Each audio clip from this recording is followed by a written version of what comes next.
की अहमियत। अस्सलामु अलैकुम वरहमतुल्लाहि वबरकातुहू।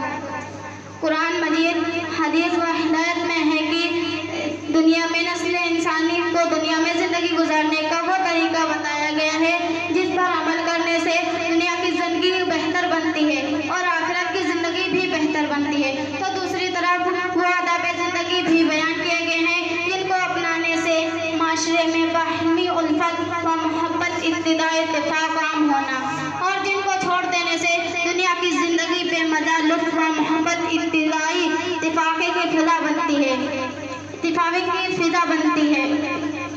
और इन्हीं आदाब ज़िंदगी में से कुरान मजीद ने एक अहम आदाब भी बताया है कि ईमान वालों, तुम किसी के घर में उस वक्त तक दाखिल ना होना जब तक घर वालों से इजाज़त तलब ना कर लो और घर वालों से सलाम ना कर लो